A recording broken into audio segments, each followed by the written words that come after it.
Carry on directed by Germany. Cinema എങ്ങനെ ചോദിച്ചിട്ടുണ്ടെങ്കിൽ നല്ല കിടിലം പടം തന്നെയാണ് ക്യാരി ഓൺ എന്ന് പറഞ്ഞത്.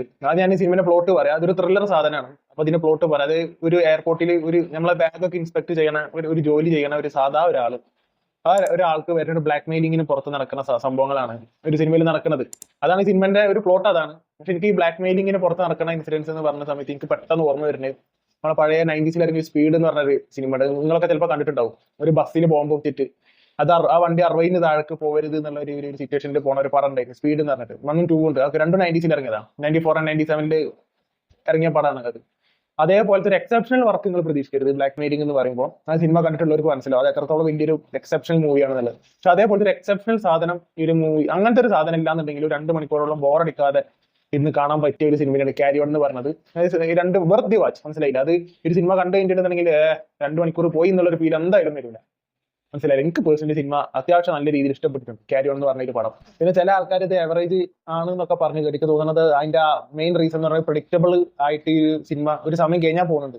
പക്ഷെ അത് സിനിമനെ നെഗറ്റീവായിട്ട് ബാധിക്കുന്നുണ്ട് എന്നുള്ള എനിക്ക് പേഴ്സണലി തോന്നിയിട്ടില്ല. കാരണം ഇപ്പൊ ഇറങ്ങണ മിക്ക ത്രില്ലർ മൂവീസ് പ്രഡിക്റ്റബിൾ ആണ്, മനസ്സിലായി. ഈ ഒരു പ്ലോട്ട് ചെയ്ത് ഇങ്ങനെ അങ്ങനെ തന്നെ വരുള്ളൂ. നമ്മൾ അങ്ങനത്തെ കുറെ മൂവീസ് നമ്മൾ കാണുന്നതുകൊണ്ടാണ്, മനസ്സിലായില്ലേ. അത് ഒരു സമയം വരെ അടുത്തത് എന്തെന്നുള്ള ഒരു സംശയം നമുക്ക് വരും. പക്ഷെ ഒരു സമയം കഴിഞ്ഞ് കഴിഞ്ഞിട്ടുണ്ടെങ്കിൽ നമുക്ക് മനസ്സിലാവും. ഒരു അവസാനത്തെ ഒരു അരമണിക്കൂറോ മാത്രമേ ഒരു പ്രഡിക്റ്റബിൾ രീതിയിൽ പോകുള്ളൂ. അതല്ലാതെ അതിന്റെ മുന്നേ വരുന്ന ട്വിസ്റ്റ് ഒക്കെ ഞാൻ പേഴ്സണലി പ്രഡിക്റ്റ് ചെയ്യാത്ത രീതിയിൽ തന്നെയാണ് വന്നിട്ടുള്ളത്. അതാണ് ഞാൻ പറഞ്ഞത്, ഒരു സിനിമ നല്ല 2 മണിക്കൂർ നിങ്ങൾക്ക് പോയി എന്നുള്ള ഒരു ഫീൽ ഒരിക്കലും വരില്ല, മനസ്സിലായില്ല. പിന്നെ ഇത് അറിയില്ല, അത് ഇങ്ങനത്തെ സിനിമ വരുന്ന സമയത്ത് ഒരു ഭയങ്കര പെർഫോമൻസ് ഓറിയന്റഡ് ആയിട്ടുള്ള ക്യാരക്ടേഴ്സ് ആണ് പൊതുവെ വരുന്നത്. ഇതിലും അങ്ങനെ തന്നെയാണ്.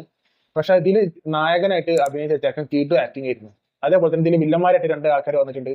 അതിലൊരുത്തന്നെ ഇതിന് മുന്നേ പെങ്കിനും മറ്റേ പഴയ സൺസ് ഓഫ് ആനർക്കി വെബ് സീരീസിലൊക്കെ അഭിനയിച്ചിട്ടുള്ള ഒരു ആക്ടറാണ് ഇതിൽ വില്ലനായിട്ട് വരുന്നത്. കിഡു ആക്ടറാണ്, പക്ഷെ ഇതിൽ വലിയ രീതിയിൽ ചെയ്യാനൊന്നുമില്ല. പക്ഷെ അതല്ലാതെ ഒരു മെയിൻ വില്ലൻ ഉണ്ട്. ഒരു കമ്പ്യൂട്ടറിൽ ഇങ്ങനെ നിൽക്കുന്ന ആളല്ലാതെ ഒരു മെയിൻ വില്ലൻ ഉണ്ട്. കമ്പ്യൂട്ടറിൽ ഇങ്ങനെ ഓരോന്നും ഇങ്ങനെ ക്യാമറ ഒക്കെ ഹാക്ക് ചെയ്ത് നോക്കുന്ന ആളാണ് ഈ സൺസ് ഓഫ് ആനർക്കിലും പെങ്കിനും വെബ് സീരീസിലൊക്കെ അഭിനയിച്ച ആള്. പക്ഷെ അല്ലാതെ ഒരു മെയിൻ വില്ലൻ ഉണ്ട്. ആ മൂപ്പരാണ് കിട്ടു വരുന്നത്. കിട്ടുമായിട്ട് ചെയ്യാനുണ്ട്, കിട്ടുമായിട്ട് ചെയ്തിട്ടുണ്ട്, മനസ്സിലായില്ല. അങ്ങനെ മൊത്തത്തിൽ നോക്കുകയാണെന്നുണ്ടെങ്കിൽ ഇത് 2 മണിക്കൂറിന്റെ മൂവിയാണ്. ഈ 2 മണിക്കൂറിന്റെ മൂവി എന്ന് പറഞ്ഞ സമയത്ത് 2 മണിക്കൂർ ഈ പടം എൻഗേജിങ് ആണ്.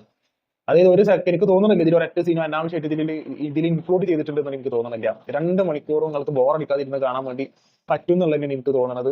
ഞാൻ ഒരു സിനിമ കാണുമ്പോൾ ബോറടിക്കരുത്. ബോറടിച്ചിട്ടില്ല എനിക്ക് നല്ല പടം. അത് പ്രഡിക്റ്റബിൾ ആണോ ഇല്ലെന്നുള്ളതല്ല എന്റെ ഒരു അതാണ്. അപ്പോ ഞാൻ പറഞ്ഞത് ഈ ഒരു സിനിമ നിങ്ങൾ കണ്ടിരിക്കാൻ വേണ്ടി ശ്രമിക്കുക. ത്രില്ലർ മൂവീസ് ഇഷ്ടമാണെന്നുണ്ടെങ്കിൽ ഞാൻ പറഞ്ഞത് ഒരു എക്സെപ്ഷണൽ മൂവി പ്രതീക്ഷിക്കരുത്.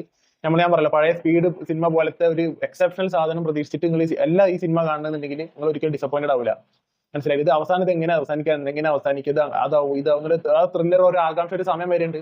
പിന്നെ ഒരു സമയം കഴിഞ്ഞാൽ അത് കുറച്ച് പ്രഡിക്റ്റബിൾ ആയി പോയി എന്നുള്ളതാണ്. പക്ഷെ ആ ഒരു അരമണിക്കൂറും കൂടെ ഉണ്ടായിരുന്നുള്ളൂ. അതും കൂടെ കുറച്ച് ട്വിസ്റ്റുകളും കാര്യങ്ങളും കൂടി ആ സമയത്ത് ക്ലൈമാക്സിന്റെ സമയത്ത് കൊണ്ടുവരുന്നുണ്ടെങ്കിൽ കുറച്ചും കൂടി സിനിമ നന്നായിരുന്നു. പക്ഷെ എന്നാലും ഈ സിനിമ നല്ലൊരു കിടിലം പടമായിട്ട് തന്നെയാണ് ക്യാരി ഓൺ എന്ന് പറഞ്ഞ മൂവി തോന്നിയിട്ടുള്ളത്.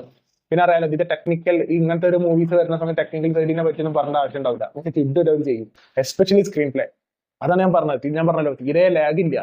ഒരു സമയം ഇത് പെട്ടെന്ന് കാര്യത്തിൽ കിടക്കുന്നുണ്ട്, മനസ്സിലായി. പെട്ടെന്ന് കാര്യത്തിൽ, അല്ലാതെ കുറെ പ്രേമവും കുറെ ഒരു എന്താ പറയുക ഒരിപ്പിക്കലും ഇതൊക്കെ കഴിഞ്ഞ് അങ്ങോട്ട് എത്തി വരുമ്പോഴത്തേനും പൊതുവെ നമ്മൾ മരിക്കാനായിട്ടുണ്ടാവും. ഇതങ്ങനെയല്ല. ഇത് പെട്ടെന്ന് കാര്യത്തിൽ കിടക്കുന്നു, പിന്നെ അവിടുന്ന് പെട്ടെന്ന് ഇതിന്റെ മെയിൻ ടോപ്പിക്ക് കിടക്കുന്നു, പിന്നെ അവിടുന്ന് ഫുൾ എൻഗേജിങ് ആണ് പടം, മനസ്സിലായില്ല. അടുത്തത് എന്താ സംഭവിക്കുക എന്നുള്ള പ്രഡിക്റ്റബിലിറ്റി തരാതെ ട്വിസ്റ്റ് ആൻഡ് ടേൺസ് ഉള്ള ഒരു മൂവി തന്നെയാണ് ക്യാരി ഓൺ എന്ന് പറഞ്ഞത്. അപ്പൊ എനിക്ക് പേഴ്സണലി ഈ സിനിമ നല്ല രീതിയിൽ ഇഷ്ടമായി. ബട്ട് എക്സെപ്ഷണൽ ഭയങ്കര പടം കിട്ടുന്ന സാധനം അങ്ങനല്ല, എന്നാലും നല്ല സിനിമ തന്നെയാണ് ക്യാരി ഓൺ എന്ന് പറഞ്ഞത്. അപ്പൊ നിങ്ങൾ സിനിമ കണ്ടിട്ടുള്ള ആൾക്കാരാണെന്നുണ്ടെങ്കിൽ കമന്റ് ബോക്സിൽ അഭിപ്രായം പങ്കുവെച്ചാൽ.